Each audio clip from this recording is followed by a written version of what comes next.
जय जय अम्बे। आप सभी को भगवान परशुराम जी के जन्मोत्सव की मंगलमयी शुभकामनाएं। आज इस वीडियो के माध्यम से आपको परशुराम जी के विषय में बहुत ही रोचक जानकारी और उनके जन्म की कथा को श्रवण कराएंगे, इसलिए आप इस वीडियो को बिना स्किप किए पूरा देखें। भगवान विष्णु के प्रथम 10 अवतारों में से छठवां श्री परशुराम अवतार है। परशुराम जी को भगवान विष्णु का आवेशावतार भी कहा जाता है। भगवान परशुराम जी का जन्म ऋषि जमदग्नि एवं माता रेणुका के पुत्र के रूप में हुआ था। श्री परशुराम जी की माता एक चंद्रवंशी क्षत्रिय कन्या थी तथा पिता ब्राह्मण थे, अतः परशुराम जी के व्यक्तित्व में ब्राह्मण एवं क्षत्रिय दोनों गुणों का समावेश है। परशुराम जी सप्त चिरंजीवियों में एक हैं। भगवान हनुमान, विभीषण, महर्षि व्यास, कृपाचार्य, अश्वत्थामा, परशुराम तथा राजा बलि ये सप्त चिरंजीवी है जो सभी युगों में अमर रहते हैं। शास्त्रों के अनुसार वैशाख शुक्ल पक्ष तृतीया तिथि को भगवान परशुराम का जन्म हुआ था। यह तिथि सनातन धर्मावलंबियों द्वारा परशुराम जयंती के रूप में मनाई जाती है। श्री रामचरितमानस, वाल्मीकि रामायण, महाभारत, कल्कि पुराण एवं श्रीमद् भागवत सहित अनेक धर्म ग्रंथों में भगवान परशुराम के विषय में वर्णन आता है। आइए हम जानते हैं भगवान परशुराम का जन्म किस प्रकार हुआ। प्राचीन काल में कन्नौज में गांधी नाम के एक राजा शासन करते थे। उनकी एक अत्यंत रूपवती कन्या थी जिसका नाम सत्यवती था। उचित समय आने पर राजा गांधी ने सत्यवती का विवाह भृगु ऋषि के पुत्र ऋषिक के साथ कर दिया। सत्यवती के विवाह के पश्चात वहां भृगु ऋषि ने अपनी पुत्र वधू को आशीष प्रदान किया तथा उससे वर मांगने को कहा। सत्यवती ने ससुर को प्रसन्न मुद्रा में देख उनसे अपनी माता के लिए एक पुत्र रत्न की प्राप्ति का वरदान मांगा। सत्यवती की याचना पर भृगु ऋषि ने उसे 2 चरु पात्र अर्थात यज्ञ की आहुति हेतु पकाया गया हविष्यान्न प्रदान करते हुए कहा कि जब तुम तथा तुम्हारी माता ऋतु स्नान से निवृत्त हो जाए उस समय तुम्हारी माँ पुत्र की कामना से पीपल का आलिंगन करे तथा तुम भी उसी कामना से गुलर के वृक्ष का आलिंगन करना। तदुपरांत मेरे द्वारा प्रदत्त इन चरुओं का सावधानी पूर्वक पृथक पृथक सेवन करना। जिस समय सत्यवती की मां को यह ज्ञात हुआ कि महर्षि भृगु ने अपनी पुत्र वधू को उत्तम संतान प्राप्ति हेतु चरु प्रदान किया है तो उसने अपने चरु को अपनी पुत्री के चरु से हस्तांतरित कर दिया। इस प्रकार सत्यवती ने अपनी माता के लिए निर्धारित चरु का सेवन कर लिया। योग शक्ति से भृगु ऋषि को यह विषय ज्ञात हो गया तथा वे अपनी पुत्र वधू के समक्ष आकर बोले कि हे पुत्री, तुम्हारी माता ने तुमसे छल करके तुम्हारे चरु का सेवन कर लिया है, इसीलिए उसके प्रभाव से तुम्हारी संतान ब्राह्मण होते हुए भी क्षत्रिय के समान आचरण करेगी तथा तुम्हारी माता की संतान क्षत्रिय होकर भी ब्राह्मण के समान आचरण करेगी। महर्षि भृगु के वचन को सुनकर सत्यवती ने उनसे प्रार्थना की कि आप मुझे आशीर्वाद प्रदान करें कि मेरा पुत्र ब्राह्मण का ही आचरण करे, भले ही मेरा पौत्र क्षत्रिय के समान आचरण करने वाला हो। भृगु ने प्रसन्न होकर सत्यवती की विनती स्वीकार कर ली। समय आने पर सत्यवती के गर्भ से ऋषि जमदग्नि का जन्म हुआ। जमदग्नि अत्यंत ओजस्वी थे। युवा होने पर उनका विवाह प्रसेनजित की कन्या रेणुका से कर दिया गया। रेणुका के गर्भ से 5 पुत्रों का जन्म हुआ जो क्रमशः रुक्मवान, सुखेण, वसु, विश्वानस एवं परशुराम के नाम से विख्यात हुए। इस प्रकार भगवान परशुराम का जन्म हुआ। महाभारत एवं विष्णु पुराण में प्राप्त वर्णन के अनुसार पितामह भृगु द्वारा नामकरण संस्कार के अंतर्गत परशुराम जी का मूल नाम राम निर्धारित किया गया था, किंतु भगवान शिव द्वारा विद्युदभि नामक परशु अस्त्र प्राप्त करने के उपरांत वे परशुराम के रूप में विख्यात हो गए। ऋषि जमदग्नि के पुत्र होने के कारण परशुराम जी जामदग्नि के नाम से भी लोकप्रिय हुए। परशुराम जी ने अपनी आरंभिक शिक्षा महर्षि विश्वामित्र एवं ऋचिक ऋषि के आश्रम में ग्रहण की थी। परशुराम जी ने महर्षि ऋचिक से सारंग नामक दिव्य वैष्णव धनुष एवं ब्रह्मर्षि कश्यप से विधिवत अविनाशी वैष्णव मंत्र प्राप्त किया था। भगवान शिव ने परशुराम जी को भगवान श्री कृष्ण का त्रैलोक्य विजय कवच, स्तवन राज स्तोत्र एवं मंत्र कल्पतरु प्रदान किया।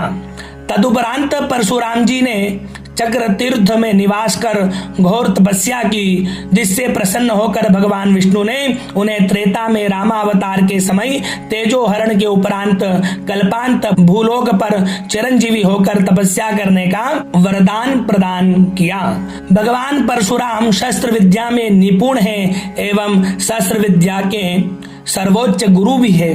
उन्होंने भीष्म, द्रोण एवं कर्ण आदि को शास्त्र विद्या की शिक्षा प्रदान की थी। यतः परशुराम जी क्षत्रियों को विद्या प्रदान नहीं करते थे, अतः कर्ण ने स्वयं को ब्राह्मण बतलाकर अर्थात झूठ बोलकर परशुराम जी से शस्त्र विद्या ग्रहण की थी।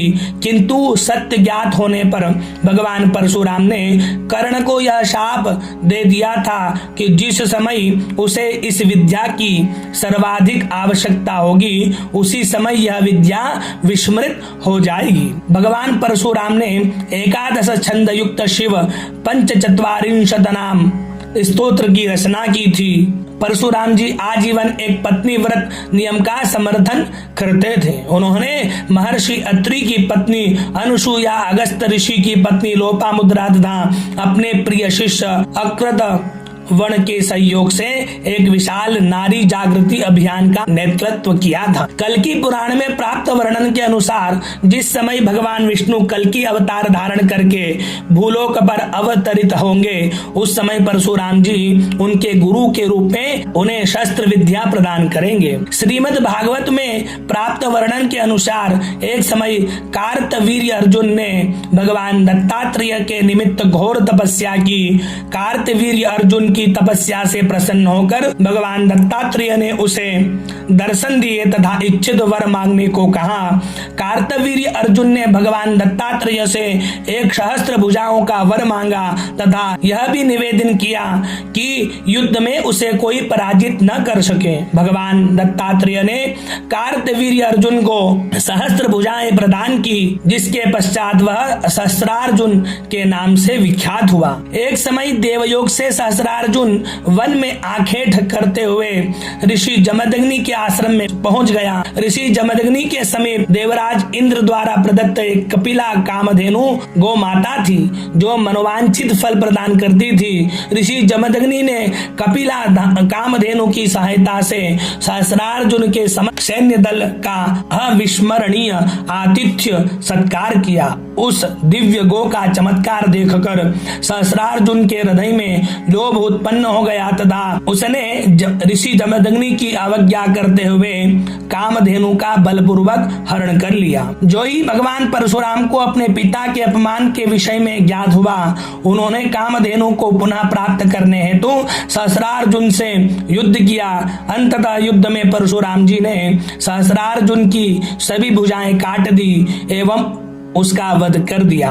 सहस्रार्जुन की मृत्यु के उपरांत उसके पुत्रों ने प्रतिशोध लेने का निश्चय किया तथा जिस समय परशुराम जी उपस्थित नहीं थे, उस समय उनके पिता जमदग्नि को अकेले समाधि में लीन देखकर सहस्रार्जुन के पुत्रों ने उनकी हत्या कर दी।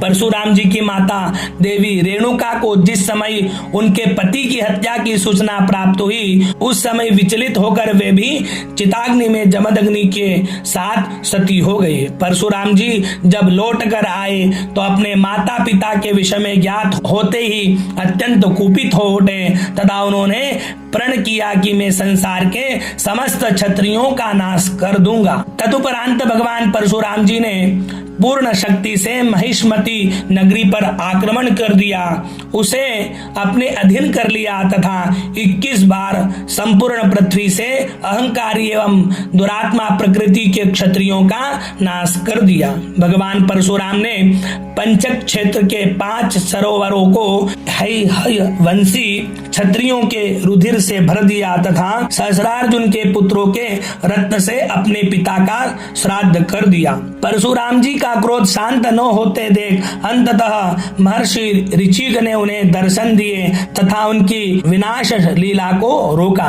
तत्पश्चात भगवान परशुराम जी ने अश्वमेध महायज्ञ किया तथा सप्तद्वीप युक्त पृथ्वी को महर्षि कश्यप को दान दे दिया। अंत में परशुराम जी ने देवराज इंद्र के समक्ष अपने शस्त्रों का त्याग कर दिया तथा महेंद्र पर्वत पर आश्रम स्थापित करके निवास करने लगे। धर्म ग्रंथों के अनुसार श्री परशुराम जी अजर अमर है तथा वर्तमान में भी भूलोक पर तपस्या में लीन है। ब्रह्म वैवर्त पुराण में भी भगवान परशुराम से संबंधित एक कथा का वर्णन प्राप्त होता है। कथानुसार एक समय भगवान परशुराम जी कैलाश पर्वत पर भगवान शिव जी से भेंट करने हेतु पहुंचे, किंतु भगवान शिव जी के अंतःपुर के प्रवेश द्वार पर भगवान गणेश ने उन्हें रोक दिया। भगवान गणेश जी को नाना प्रकार से समझाने पर भी उन्होंने परशुराम जी को प्रवेश की अनुमति नहीं दी, जिसके कारण कुपित होकर परशुराम जी ने बलपूर्वक प्रवेश करने का प्रयास किया। परशुराम जी के द्वारा बल प्रयोग होने पर भगवान गणेश ने उन्हें स्तंभित कर दिया तथा अपनी सूंड में बंधक बनाकर समस्त लोकों में भ्रमण कराते हुए तथा गोलोक में भगवान श्री कृष्ण का दर्शन कराते हुए परशुराम जी को भूलोक में लाकर मुक्त कर दिया। जिस समय परशुराम जी की चेतना पुनः लौटी, वे अत्यंत क्रोधित हो उठे तथा उन्होंने अपने परशु के प्रहार से गणेश जी का एक दांत तोड़ दिया, जिसके कारण वे 3 लोकों में एक दंत के नाम से प्रतिष्ठित हुए। भगवान परशुराम जी का कुटुंब वर्णन। भगवान परशुराम जी के पिता ऋषि जमदग्नि तथा माता रेणुका थी। परशुराम जी की माता रेणुका एक चंद्रवंशी क्षत्रिय कुल से थी। महर्षि ऋचिक भगवान परशुराम के पितामह थे। परशुराम जी के 4 भ्राता थे जो रुक्मवान, सुखेन, वसु तथा विश्वानस नाम से समस्त लोकों में विख्यात हुए। परशुराम जी नैष्ठिक अर्थात आजीवन ब्रह्मचारी हैं, अतः उनकी कोई अर्धांगिनी नहीं है। भगवान परशुराम का स्वरूप वर्णन। भगवान परशुराम कैसे हैं? तो भगवान परशुराम के सर्वाधिक प्रचलित रूप में उन्हें एक तपस्वी के वेश में एक हाथ में धनुष तथा दूसरे हाथ में परशु अर्थात परसा धारण किए दर्शाया जाता है। भगवान परशुराम जी को चतुर्भुज रूप में भी चित्रित किया जाता है। वे अपनी 4 भुजाओं में चक्र, धनुष, परशु तथा दंड धारण करते हैं। उनकी पीठ पर तीरों से युक्त तरकस भी शोभायमान रहता है। जय जय अम्बे।